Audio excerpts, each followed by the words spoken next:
forecast on it. On that forecast, of course, are areas that we could potentially save some money within the city, and also other areas or ideas to increase revenues as well. For those that haven't seen it, I would highly recommend you take a look at it. It's a very well thought through document. And I believe that a lot of that will give us a lot of grounds for discussion moving forward from this.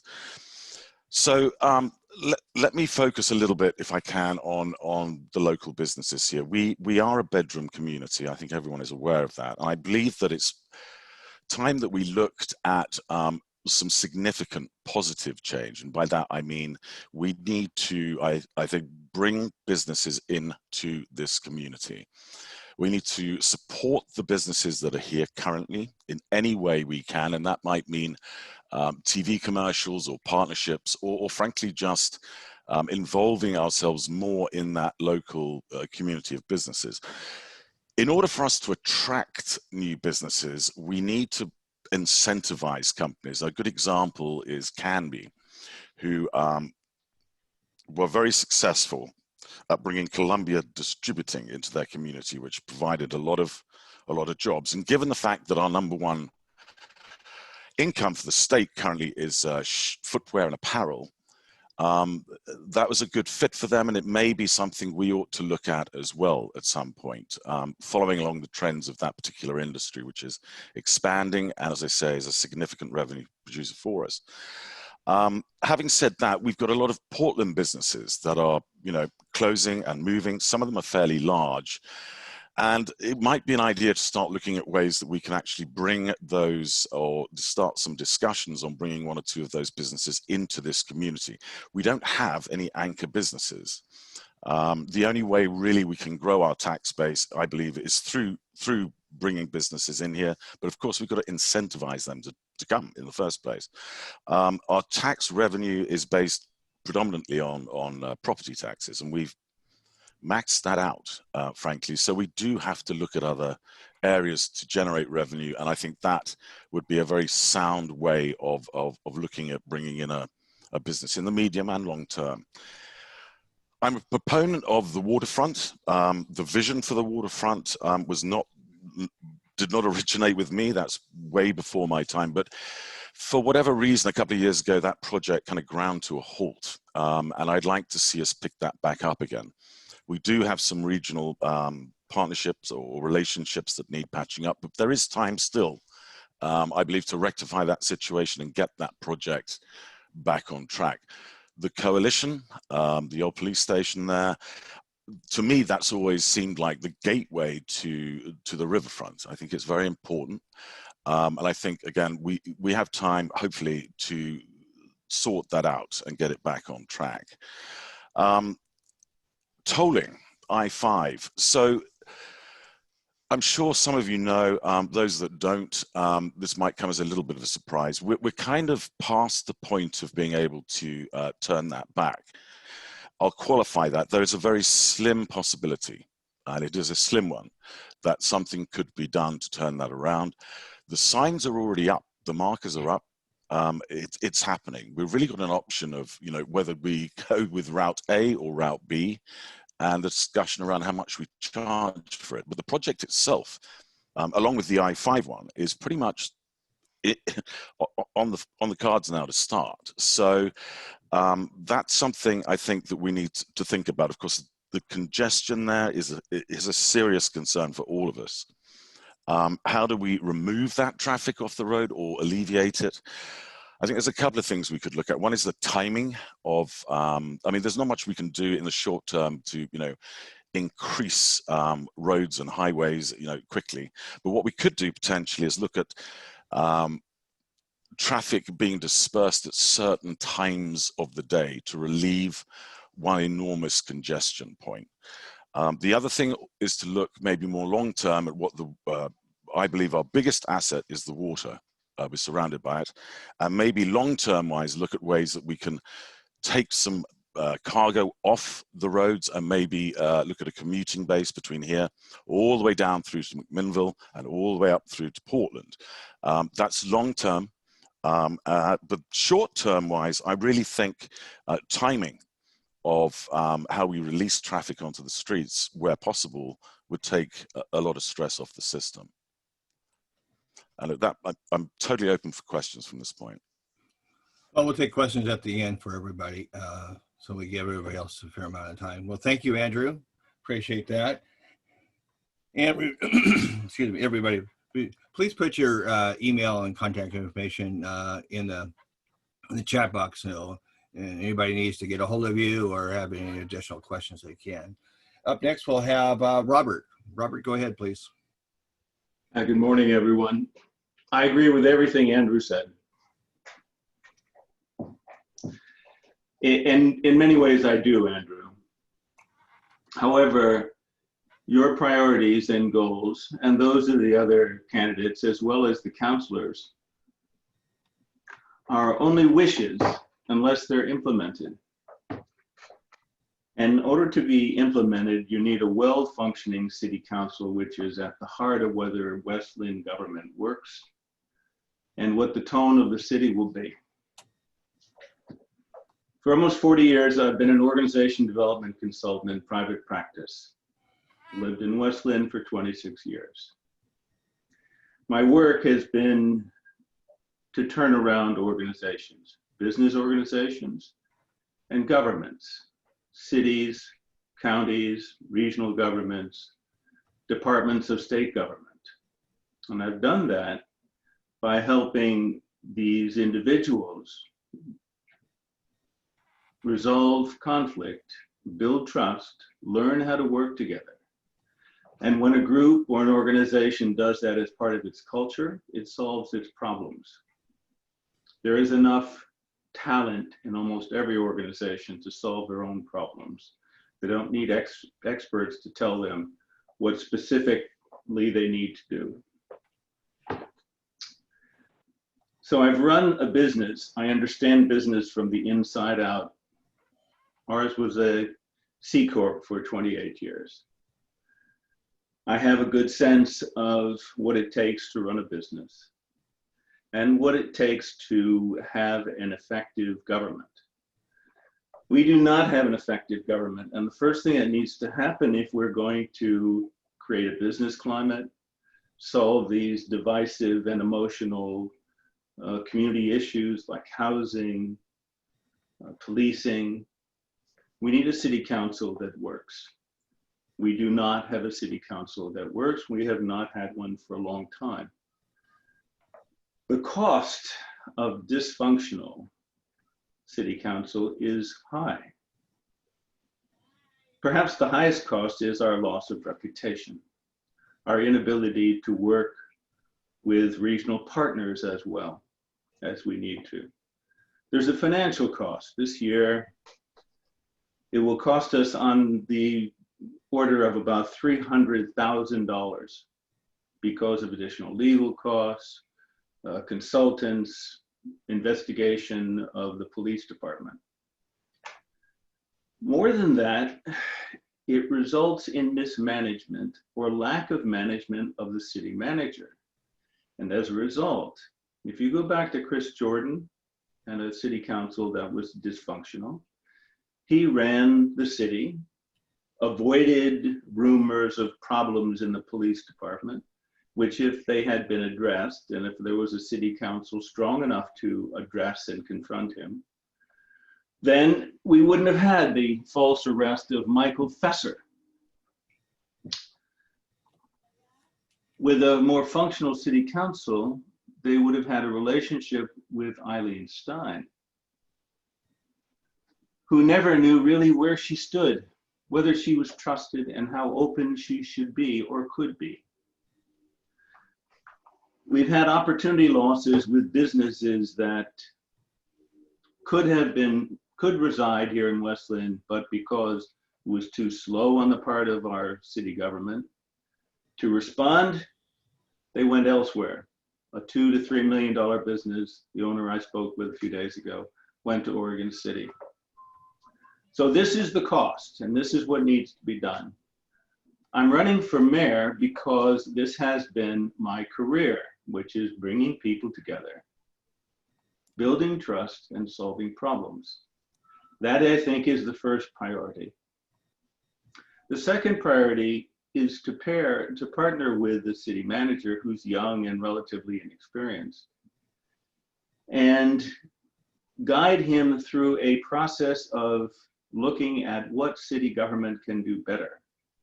And I've talked to the department heads and asked them a few questions. They have ideas about how their city government can be better, how they can make individual changes in their departments, despite our staffing being low per capita compared to other cities. Their concern is the politics, if they come forward with these ideas. So all organizations become sloppy and less effective without reflection, self-reflection, self-criticism, and that's some of the work that we need to do. If the city council works, if it has open discussions with a measure of trust, it sets the tone for the city. It sets the tone for city government. So I think we should start there. But there's much else that needs to be done. I would like to see the city manager come back with recommendations for improvement in city operations within 6 weeks. I think we give little credence to business leaders and citizens and neighborhood associations in making decisions. Too often that is a checked box. Neighborhood associations should reach out broader into their communities, bring their recommendations to the decision-making process much earlier. Because too often individuals and groups feel that their often emotional testimony is not either heard, respected, or included in the decision-making process. So those are a few of the priorities I would start with. And with that, I'll be happy to listen to others and take your questions later. Great, thank you, Robert. We'll get questions at the end here for everybody. Up next, we have Richard. Hey, go ahead, Richard. Unmute yourself, Richard. Details. Thank you. Sorry. Good morning, everybody. Thank you for inviting us to share with you today. I think it's a valuable service. I don't believe we get in front of, from a council point of view, we get in front of the chamber often enough. That's something that I would want to work on in the future. But without giving you a long stump speech, so to speak, I just want to go through a couple of reasons why I'm running for mayor. Starting in my very first year as a counselor in 2017, watching what occurred with previous Chief Timius and our previous city manager, basically using city funds to provide him an incentive to leave. That seemed dysfunctional to me and to another counselor. Then we fast forward to the Tom Newberry case, where he was terminated due to discrimination and racist remarks that was supported by a number of police officers, higher level police officers in our city. That was another red flag. Then fast forward to the Michael Fesser case, where the city manager at the time, Ms. Stein, didn't keep council informed as to what was happening with that. So we were blindsided, as well as the community was blindsided. All that led me to believe that we needed a new city manager that will integrate well with our city and bring about more function versus the, quote, dysfunction, so to speak. So I led the charge, the initiative to look for a new city manager. I specifically had goals of looking outside the immediate area so that there was somebody that knew that would potentially come with a fresh idea, fresh ideas and fresh perspective, and not have existing relationships, good or bad, at that point. And so we found a gentleman from Minnesota, Jerry Gabrielatos, who I think is going to help be an agent of change for our city, which we desperately need. We need a city where the community and the city staff, the city manager, and the council all work in synergy. I have not seen that in my 4 years on council, and for the 1 or 2 years prior to that, when I paid attention to city business when I moved into the city of West Linn. I believe Mr. Gabrielatos is well equipped to help enable that to happen. And as mayor, I will do everything I can with the council to facilitate a council that has open discussions with the city manager. He is dedicated to sort of being a sixth city councilor, so to speak, where he will communicate with us on a regular basis to understand our perspectives and utilize that in his decision-making process. The previous city manager didn't do that. I spent 2.5, 3 years trying to enable certain things and wasn't well received. I have the distinct feeling and conviction that Mr. Gabrielatos has that perspective and will listen to all the councilors equally, which is it's very important, because we are all there for a reason. We're all elected, by all you folks, etc. So I think one of the biggest things we can accomplish is to bring the community, the city staff, the council into a synergistic mode. We all work together. When we do that, we can accomplish amazing things. We can deal with potential budget issues, being flexible in different budgets in the city and what needs to be spent on and what doesn't need to be spent on. We always take a good look at that when we go through our budget process, which I've been through 2 of them, so I know our budgeting process very well. And contrary to some people's opinions, we don't live in a deficit.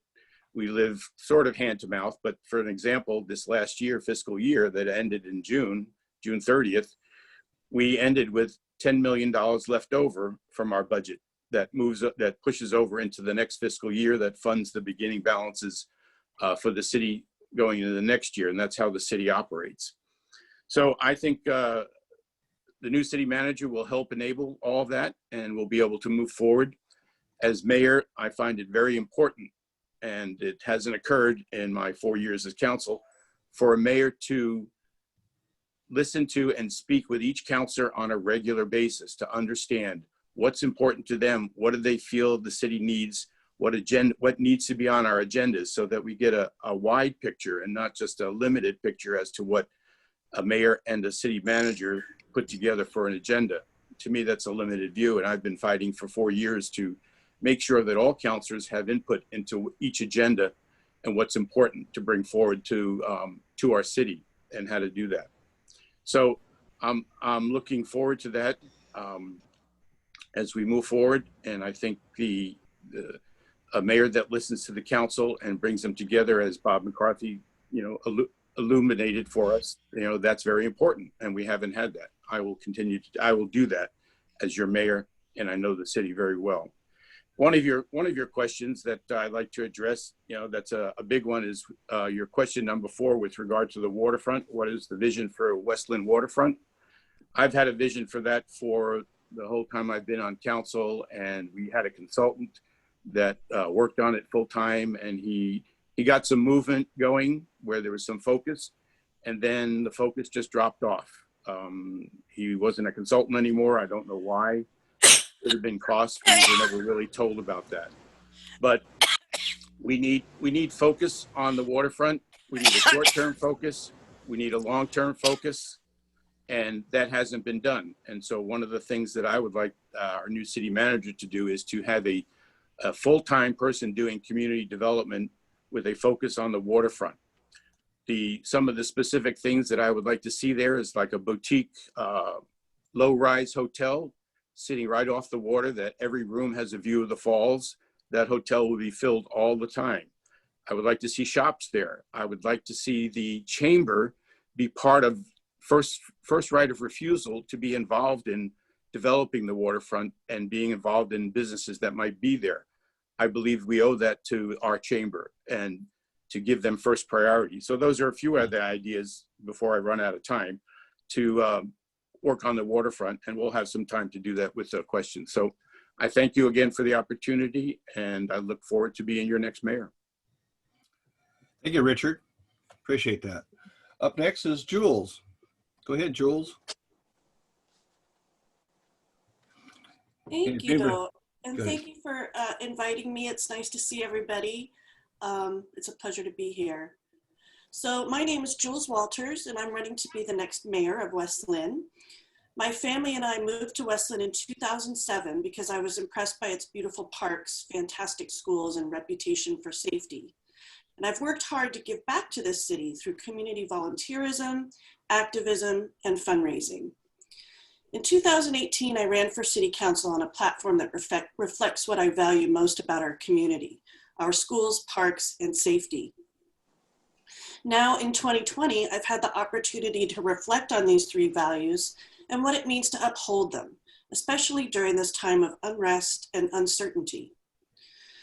Supporting our schools means partnering with the West Linn-Wilsonville School Board and administration as they provide educational opportunities for all kids, whether they're going to school in person or studying from home.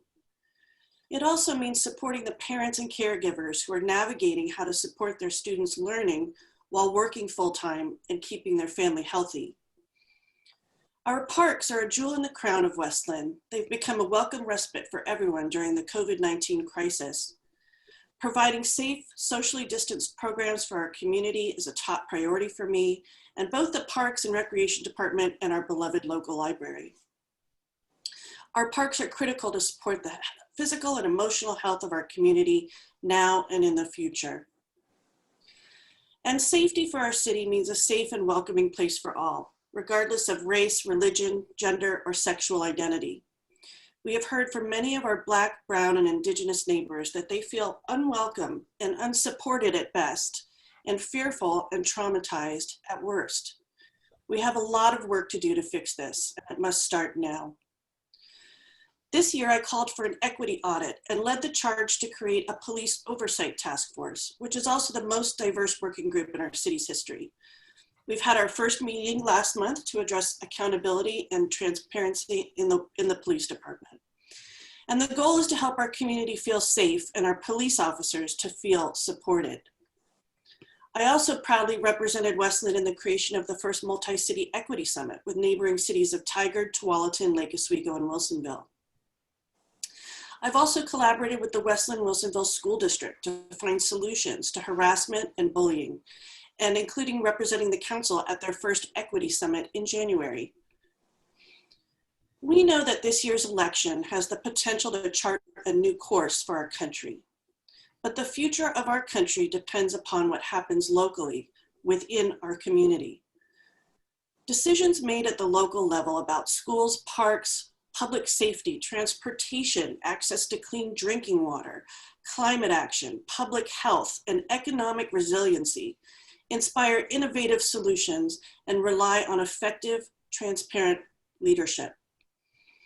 I will continue the great work of Mayor Russ Axelrod and protect the important policies and endeavors that West Linn values, including support for the waterfront master planning process with broad community outreach and input, preserving historical and cultural aspects of the site, and support transportation improvements consistent with ODOT's and the city's plans.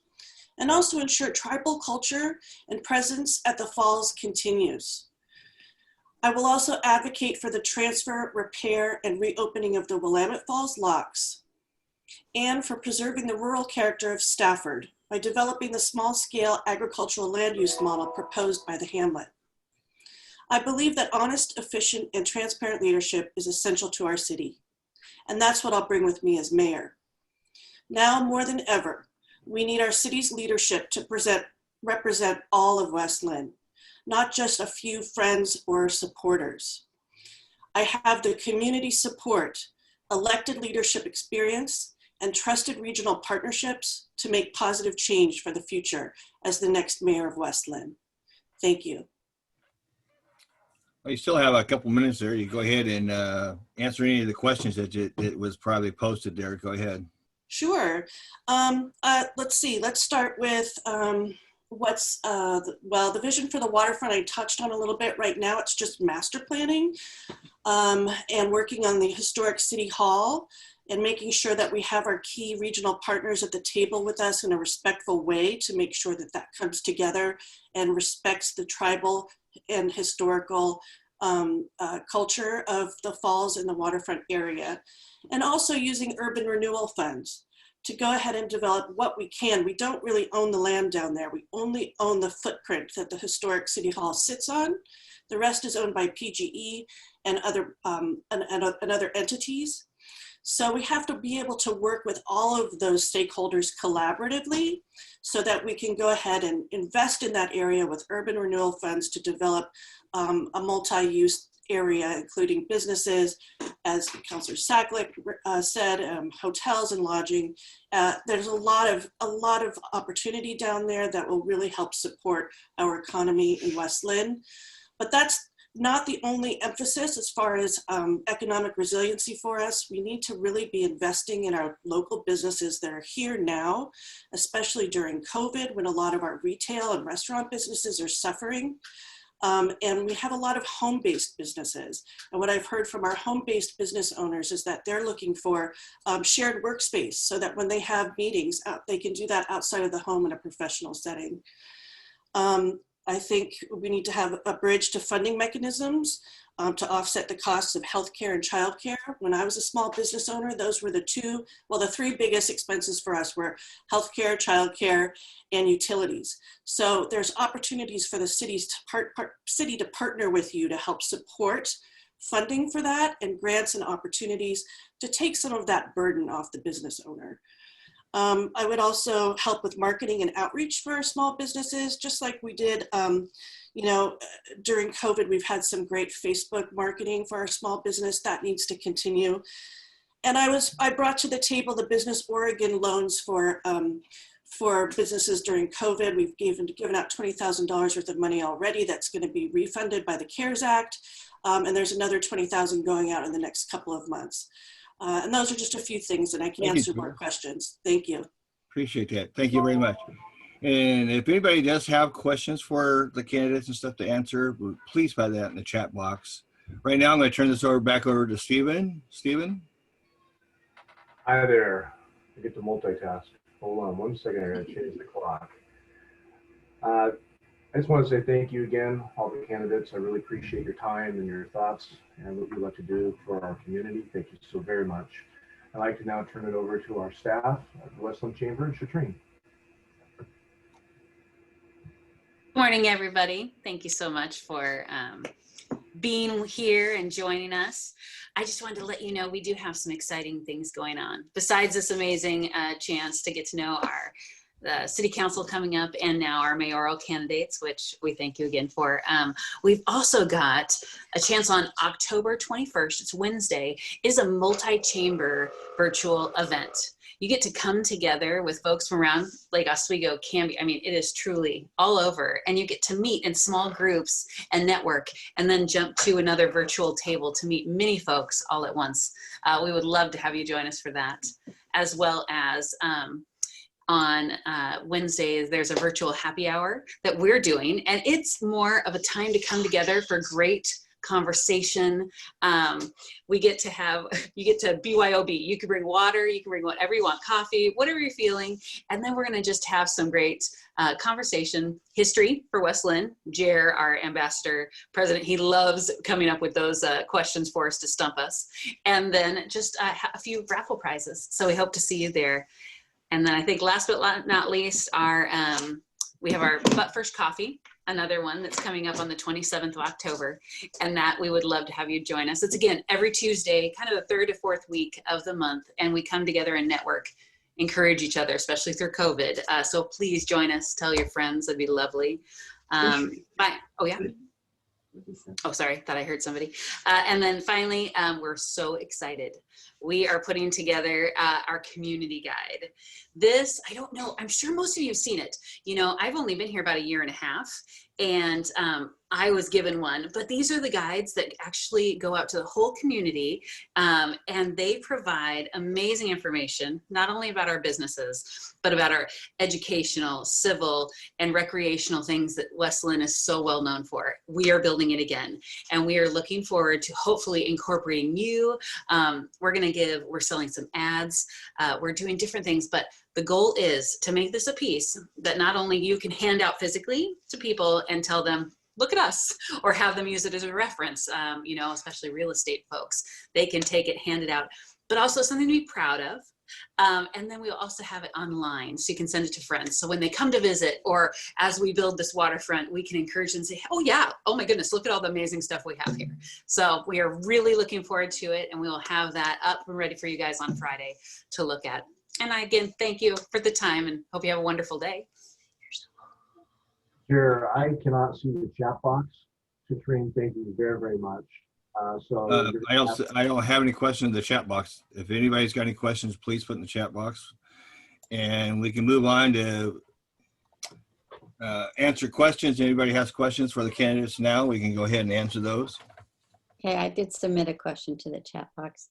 Okay. I was wondering for Jules Walters, I know she mentioned climate change and what she saw as a role for the city in that regard.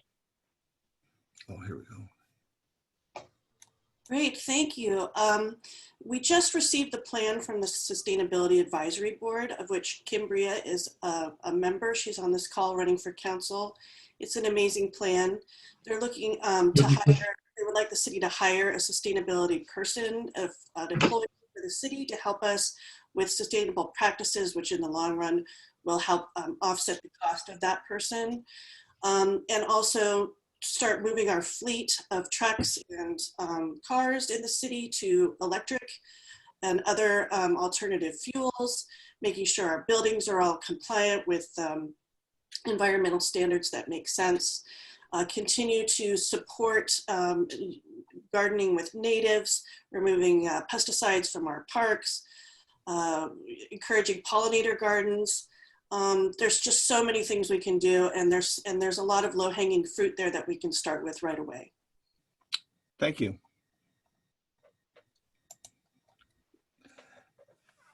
I have a question from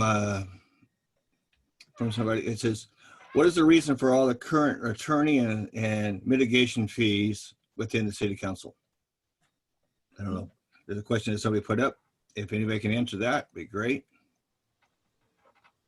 It's the only question I have in the chat box. I'd like to take that, please. Okay, go ahead. So yes, as everyone is noting, we have high legal costs every month, roughly. But we combined a year and a half or so ago. We combined the assistant city attorney position. We moved that out from underneath the city manager, and we moved those funds over to the city attorney legal that comes under the council's auspices. And so those numbers haven't changed. The total for legal expenses, about $350,000 per year, hasn't increased from that from a budget point of view. The specifics of why we've had some frivolous lawsuits that have wasted a lot of time, and we've gotten through some of those. We've had, of course, the COVID to deal with. We've had the police reform. Those are all added costs that I don't expect to continue for a long period of time. Hey, Richard. Let's see. Does anybody else have any questions? I don't see anything else. I have one more. Okay. I appreciate the input that Jules Walters give, but I didn't hear much about economic development there. I was curious what she had in mind there. For small businesses? For the city. Yes, for the city. Okay. Well, we already have an economic development person, and that's John Williams. And I think he's been doing an excellent job, but there's always more things we can do. As I mentioned before, I was a small business owner myself. I owned a catering company and a wholesale bakery. I ended up opening a commercial kitchen that people could rent out and use. And like I say, there's a lot of, there's a lot of red tape sometimes dealing with all the different licenses and permits. And so I would like to see us lift some of that and offset some of the costs that are really challenging for business owners, like healthcare, childcare, utilities. And I think it would be nice to have a roundtable discussion with the city council regularly, so that business owners can be meeting directly with their policymakers, so that we can understand what you need best and figure out ways to create that policy to help you along.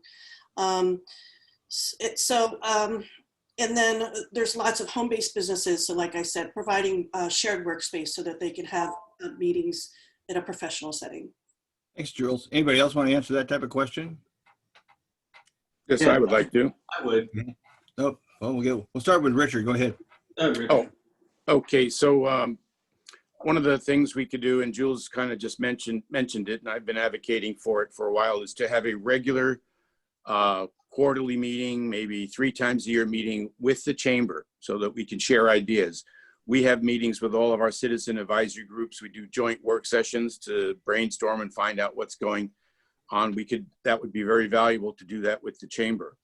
Additionally, for economic development that I've been pushing for 3 years that hasn't gained strong traction is we need an intracity shuttle.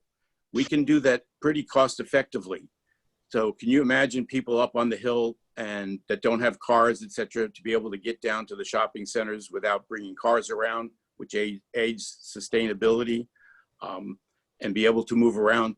An intracity shuttle will accomplish a number of things in our city, and I don't have quite enough time to add to that, but hopefully I'll do that with another question because it transcends a few different questions.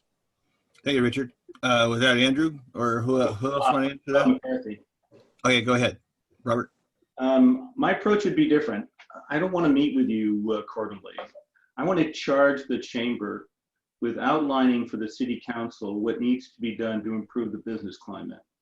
I want you to tell us specifically, if we were to give the chamber money, how would you use it in a way that benefited businesses and made it more attractive for business to come here? I think your expertise is there. And that's the charge I would give to you, and to give you a time frame to do it. And I think you'd come up with exactly the answers that we need. Insofar as climate change, I don't think we need someone in the city telling the city staff and residents how to improve climate change. I think we need to bring large numbers of citizens together in formats like this to begin to think together how we do this in a significant way. Then real change will happen. Thank you. Andrew, did you want to answer that, or not? Yes, if you don't mind. Yeah. Good. Good. This is good that we're having these discussions. They're so badly needed. So I've done quite a lot of research. Some of you may be aware, was hosting a TV series for many years, 10 years, called The Green Economy. And we went around the state of Oregon, 5 seasons we did of this show, looking at green and sustainable business practices across the state. Some worked, some frankly didn't. Some are still, even at this point, in development. So that's a very long-term project. Short-term wise, we as a community, I believe, really do need to get behind our local businesses, period, whether that's setting up events with you guys, TV campaigns, whatever we need to do. But the problem is we don't have a draw card here for people, visiting people to West Linn is an issue because there's no real driving reason for someone to come out on a Saturday to come and visit West Linn. And I think that's critical. I think we need to look at more events down at the waterfront. Don, I can't remember his last name, that's been putting on these wonderful concerts on a Sunday. I mean, the community is just engaging in that. It's generating some kind of revenue, not maybe a huge amount, but it's a start. And I think that's how that should take off initially. But what we really are lacking here business-wise is a vision. We need to understand, I think all of us collectively, where are we going? What do we want to do here? Do we want to stay a bedroom community, or do we not? Thank you, Andrew. We got to. Thank you. Yep. Okay, Mike Walters, you raised your hand. Do you have a question? Yeah, I was just wondering, I tried to post a question, and this is something down the line. Would anyone consider hiring a full-time volunteer coordinator to pull together the talents and resources of our community? We have quite a few resources, and I don't think they've really been tapped to any degree. Anybody want to answer that, please? I would. I would as well. Okay. Go start with Robert. Go ahead. I think that's a good idea, Mike. I would suggest, though, that person could have dual functions, and one would be as a third party who could help facilitate conversations between folks who have conflicts, whether it's in the city particularly in the city government. I think we lack there. But a volunteer coordinator to bring together the resources and coordinate it in a more managed way, I think that would be a very good thing. Thank you. Go ahead, Richard. Yes, so Mike, thank you for that question. This is part of the problem. We already have that person. We have a community engagement coordinator named Alicia Schroyer. What her specific job duties are, I don't know specifically because I haven't seen that quote job description, but a new city manager could refocus and add focus for her job to do exactly that. She does a lot of our outreach for social media, etc.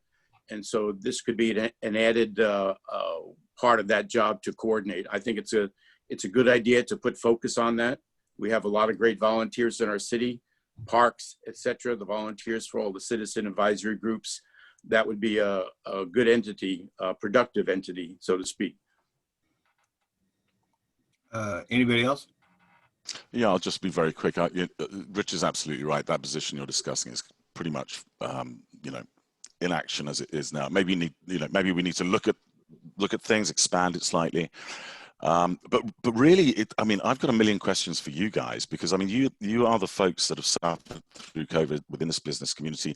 You represent, our chamber. You are our Chamber of Commerce, and I believe, wholeheartedly that we need, as a city, to really support you folks in any way we can. I don't think you've had enough support in the past. And I think once that starts to happen and this dialogue keeps moving forward, we're going to have some incredibly good results as a result of that. Great, thank you. Another question is, with the ongoing pandemic, how do you envision building the economic opportunity for the West Linn small businesses? Anybody want to start with that? I'll take this. Sorry, go ahead. Go ahead. Go ahead, Andrew. Go. I'll be sorry, Rich. Thanks. I think that what the irony of COVID for us as a city is it actually saved us a lot of money. We went going forward into this year, according to the documents I've got, with about a $2.3 million deficit. Actually, COVID helped us because we weren't doing events. We saved a lot of money because of COVID, frankly, and we reduced that to some 700,000. So COVID's worked fairly well in our favor at this point. But while we're still in it, and let's face it, none of us has the magic pill to get rid of this thing. We've got to do everything we can to keep it under wraps and back on track so we can all live normal lives again. But maybe this is a time now where the business community lacks vision. It lacks, we have a lot of open properties that we can't rent. The rents are very expensive, but there's not much to attract anyone.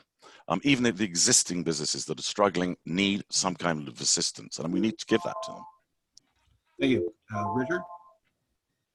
Yes, so I'll go back to my shuttle comment earlier. An intercity shuttle will certainly expand economic development within our city. I went out to Forest Grove 3 years ago to look at their system called Grove Link.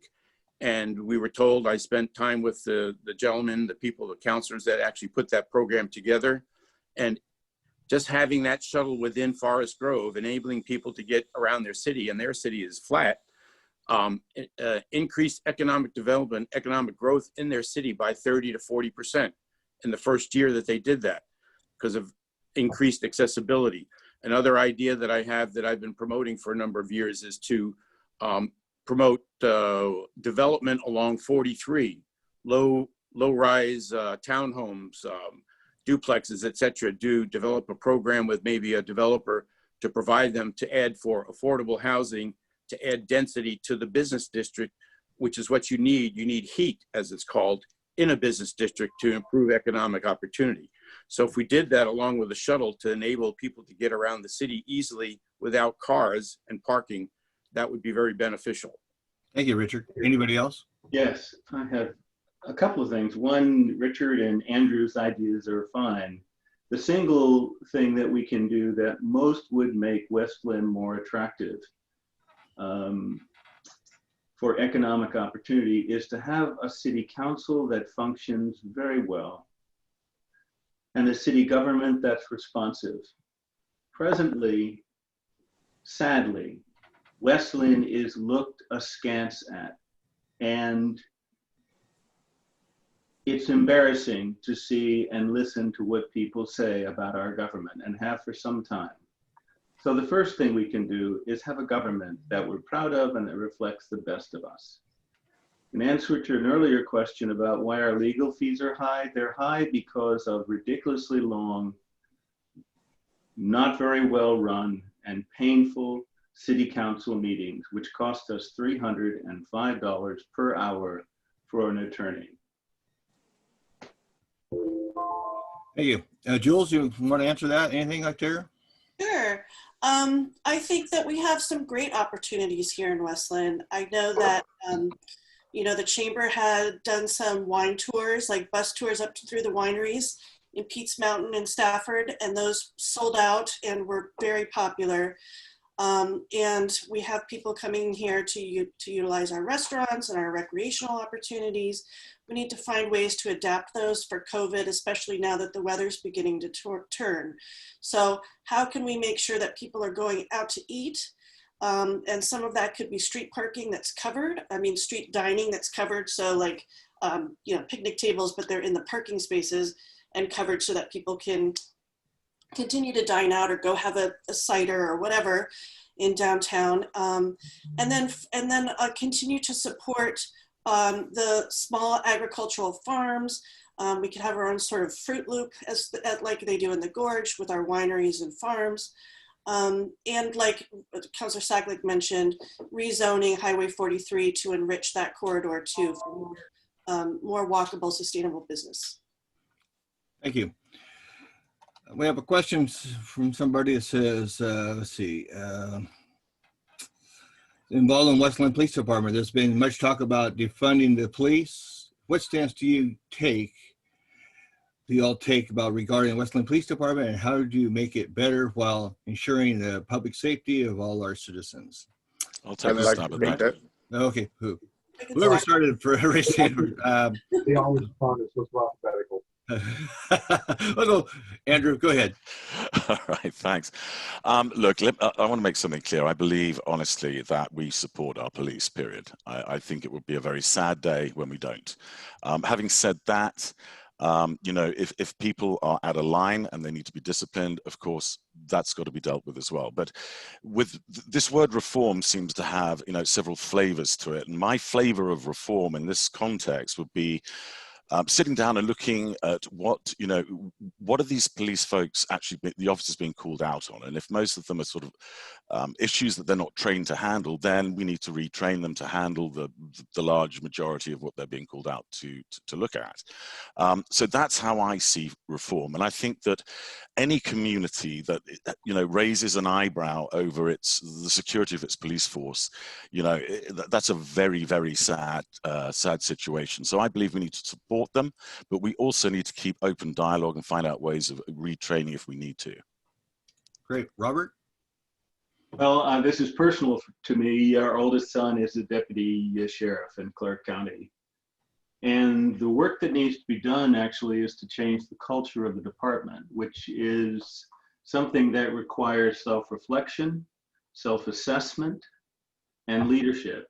And so the question is, do we have the right leadership? Right now we have a police chief who's on administrative leave. And if he's not the right person, he should be released. And if he isn't, he should be put back on the job. Self-reflection, culture change is something that you need the police to be directing with help. And I can tell you that the good police officers, we don't need defunding, we need refunding with the resources they need. And most of the good ones will tell you they would like to be trained not as warriors, but as guardians, with the ability to be a warrior when needed. Great, thank you. Richard? Yep. Oh, thank you.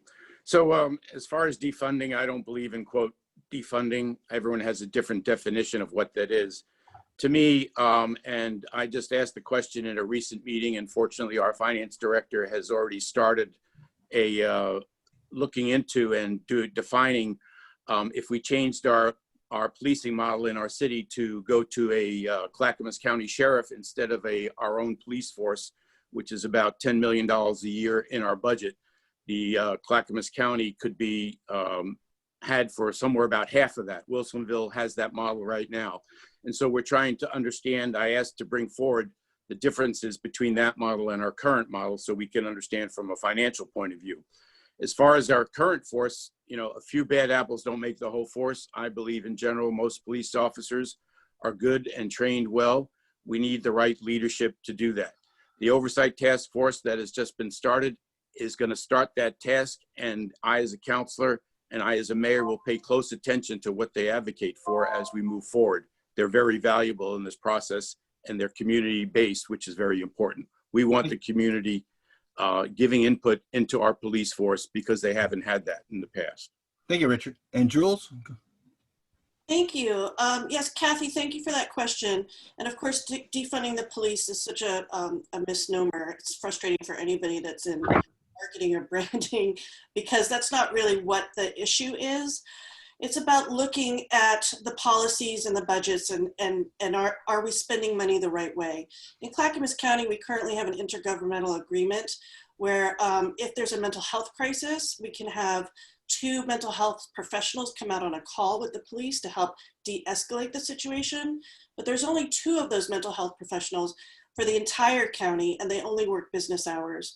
So that would be something that we could redirect funds to help make that program more robust and that's safer for our officers. And also, you know, the oversight task force is important. It'll create an entity for accountability. But really how I hold the police accountable is when something happens and a citizen reaches out to me, I pick up the phone and I call Chief Mahuna or I call Captain Rollins and talk to them like, what happened here? What could be done differently? And what they always say to me is, thank you, Jules. You're the only one that calls us. Thank you, Jules. Okay, probably have time for one more question here. So some of you have mentioned regional cooperation. Do you plan to work with Oregon City, ODOT, in the development of the riverfront and the falls? Andrew, if it's okay to go ahead. Go ahead, Andrew. Short answer is absolutely. We can't do much without that cooperation, but there's a lot more to it. I mean, we have a master plan for that development that's been on the table for quite some time. There's more involved than just ODOT. We've also got the, you know, PGE owned strips of the land either side, you know, on the edge of the waterfront. There are the tribes involved. I mean, there are a lot of other moving parts to this. I think that we can figure this out in fairly short order. I think the grunt work, the really hard work has been done. We just need to pick it back up again, reestablish those relationships and move forward. And ODOT is a very important part of that, no question. Okay, Robert? Yes, exactly. I think, Andrew, you have that exactly right. The Grand Ronde tribe now owns the old Blue Heron paper mill. And working with them, the plans and the work that's been done by the city with the PGE to look at how that land could be used wisely and a collaborative approach. You know, there was a vision for this general area in 2040, and I'd like to revisit that as well.